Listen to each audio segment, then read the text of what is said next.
मित्रों नमस्कार, आपका फिर से स्वागत है हमारे चैनल में। मित्रों, इतिहास के सबसे बड़े युद्ध महाभारत के युद्ध के बारे में आप जानते ही होंगे कि उसमें न जाने कितने वीर योद्धाओं को जान गंवानी पड़ी, जिसमें पांडवों और कौरवों के बीच चल रहे युद्ध का परिणाम बहुत भयानक हुआ था। बल्कि इस युद्ध में पांडवों की जीत हो गई थी, लेकिन इस युद्ध के बाद उनकी दुनिया ही काफ़ी बदल गई थी। आप जानते ही होंगे कि यह युद्ध 18 दिन तक चला था, जिसमें कई महान योद्धा वीरगति को प्राप्त हो गए थे। जब उन योद्धाओं ने युद्ध लड़ते लड़ते अपने प्राणों की बलि दे दी थी, तो उनकी पत्नी और पुत्रियों का क्या हुआ? आखिर उन पर क्या बीती? उस युद्ध के बाद इन्हीं सभी सवालों को लेकर आज हम अपनी वीडियो में आए हैं। मित्रों, वीडियो बहुत ही रोचक है, इसलिए वीडियो को अंत तक देखें, जिसमें आपको महाभारत युद्ध से जुड़े कई सवालों का जवाब मिलेगा। और अगर आपका कोई प्रश्न हो या फिर इससे संबंधित कोई भी विचार हो तो वीडियो के कमेंट बॉक्स में जरूर लिखिएगा। वैसे तो काफ़ी वीडियो इस विषय पर बन चुकी हैं, जिनको आपने देखा ही होगा। देरी न करते हुए वीडियो शुरू करते हैं। मित्रों, बात है आज से कई वर्षों पुरानी महाभारत युद्ध की, जिसमें कौरवों और पांडवों का घनघोर युद्ध हुआ था, जिसमें कई योद्धाओं ने अपने प्राणों की बलि दी। उनकी विधवाओं का क्या हुआ? या तो उन्होंने अपने प्राण त्याग दिए या फिर उनके साथ कुछ और ही हुआ। मित्रों, महाभारत ग्रंथ में आश्रमवासी पर्व के 33वें अध्याय में कुरुक्षेत्र के मैदान में वीरगति को प्राप्त हुए सैनिकों की विधवाओं के बारे में जानकारी प्राप्त होती है, जिसके बाद पांडवों को हस्तिनापुर का राज्य मिल गया। इसके बाद पांडव पुत्र युधिष्ठिर का राज्याभिषेक किया गया और अन्य भाइयों को भी अलग अलग राज्य की अलग अलग महत्वपूर्ण जिम्मेदारी सौंपी गई। युधिष्ठिर के बाद भीम को हस्तिनापुर का उत्तराधिकारी घोषित किया गया। युद्ध के बाद हस्तिनापुर और इंद्रप्रस्थ में विधवाओं के विलाप दूर दूर तक सुनाई देता था। हर ओर शोक का वातावरण था।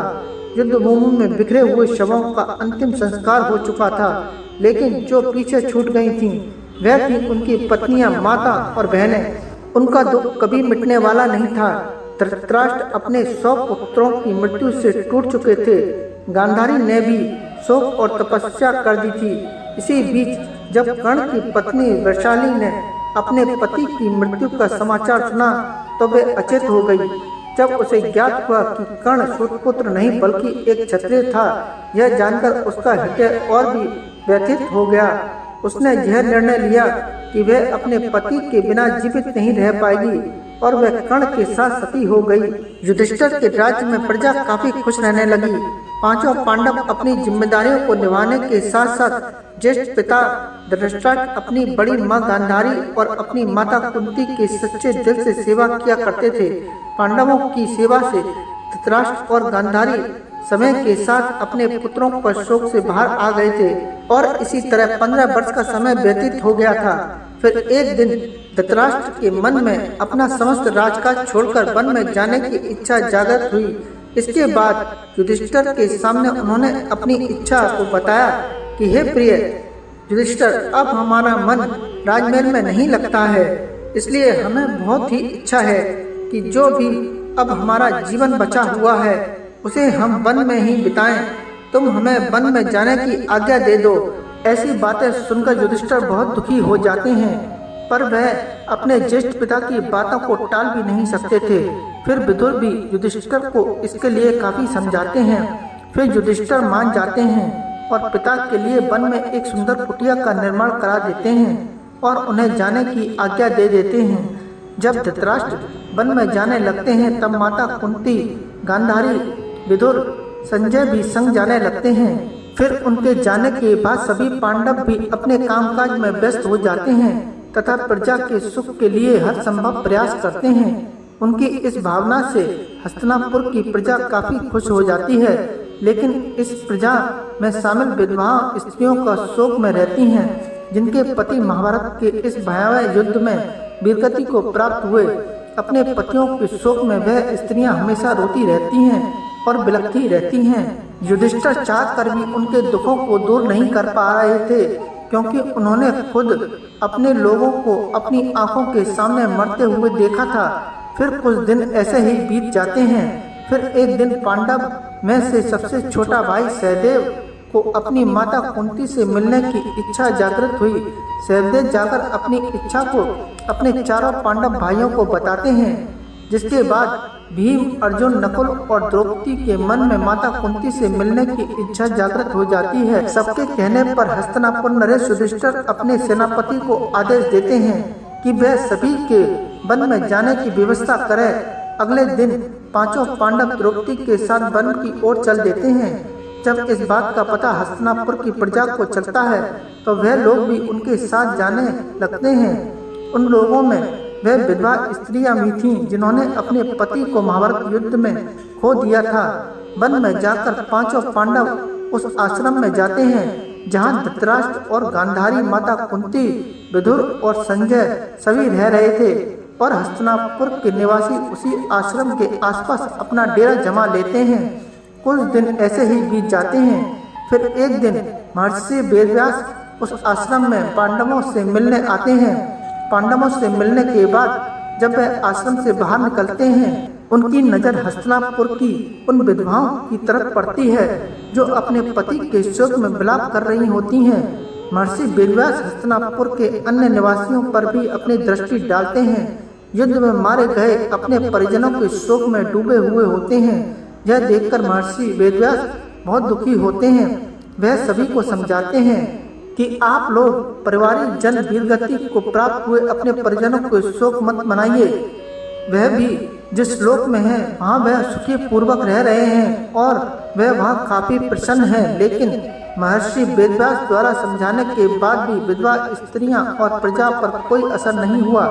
तब महर्षि वेदव्यास ने उन सभी से कहा कि अगर आप लोगों को मेरी बातों पर विश्वास नहीं है तो मैं आज आपको इसका भी यकीन दिला दूंगा और मैं आज रात्रि में आपके सभी परिजनों से आपको मिलवा दूंगा। महर्षि वेदव्यास के मुख से यह सब बातें सुनकर पांडवों सहित हस्तिनापुर की प्रजा पर एक खुशी की लहर दौड़ जाती है और वह अपने परिजनों से मिलने के लिए बहुत ही बेताब हो जाते हैं।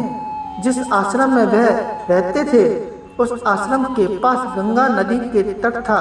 जैसा कि महर्षि वेदव्यास ने कहा था, शाम के समय सूर्यास्त होने से पहले सभी लोग गंगा नदी के तट पर अपने परिजनों से मिलने पहुंच जाएं। उसके बाद महर्षि वेदव्यास अपने तपोबल से महाभारत युद्ध में मारे गए सभी योद्धाओं को वहां पुकारते हैं। महर्षि वेदव्यास के तपोबल से सभी योद्धा एक एक करके गंगा नदी से बाहर निकलने लगते हैं और अपने मृत परिजनों को एक बार फिर से अपने सामने देखकर पांडव सहित हस्तिनापुर के सभी निवासी बहुत प्रसन्न हो जाते हैं। सभी अपने परिजनों से मिलते हैं, उनसे बातें करते हैं और उनके साथ थोड़ा समय बिताते हैं।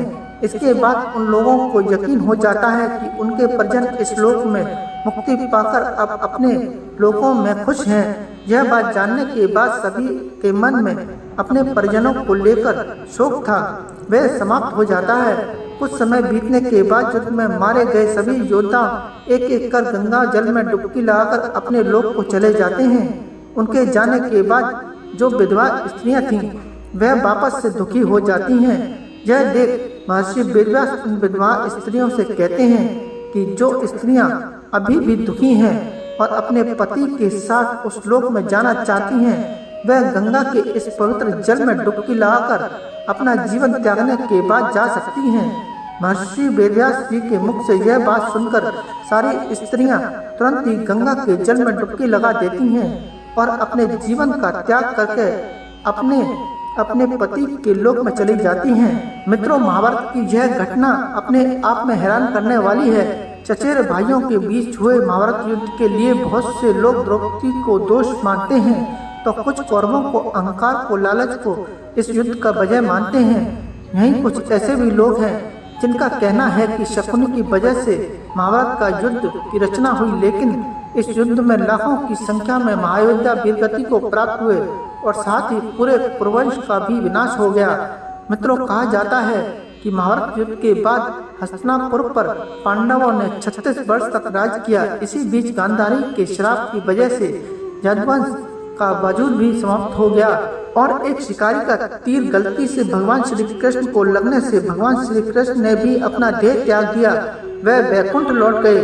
कहा जाता है भगवान श्री कृष्ण के वैकुंठ लौटने के बाद महर्षि वेदव्यास आकर अर्जुन को इस बात की सूचना देते हैं और बताते हैं कि उनके और उनके भाइयों के जीवन का उद्देश्य भी अब पूरा हो गया है। जिसके बाद युधिष्ठिर अपने बड़े पौत्र परीक्षित को हस्तिनापुर का राजकाज सौंपकर अपने सभी भाइयों और द्रौपदी के साथ हिमालय की ओर निकल जाते हैं ताकि वह स्वर्ग जा सकें। लेकिन रास्ते में एक एक कर सारे पांडवों की मृत्यु हो जाती है और अंत में युधिष्ठिर और एक कुत्ता ही स्वर्ग द्वार पर पहुंचता है। और मित्रों बता दें कि जो कुत्ता युधिष्ठिर के साथ साथ चला था वह कोई और नहीं खुद यमराज थे, जो युधिष्ठिर के साथ साथ स्वर्ग की यात्रा की ओर जा रहे थे, जिसमें केवल युधिष्ठिर ही सशरीर स्वर्ग पहुँचे और द्रौपदी सहित चारों पांडव रास्ते में ही गिर गए। अब बताते हैं माँ गंगा के बारे में। मित्रों, माता गंगा जिन्होंने अपने पुत्र भीष्म को अमरता का वरदान दिया था, जब अपने पुत्र भीष्म को बाणों की शैया पर देखा तो उन्होंने भीषण शोक किया। युद्ध समाप्त होने के बाद जब पितामह भीष्म ने देह त्याग दिया तो माता गंगा का क्रोध सातों लोकों में गूंज गया।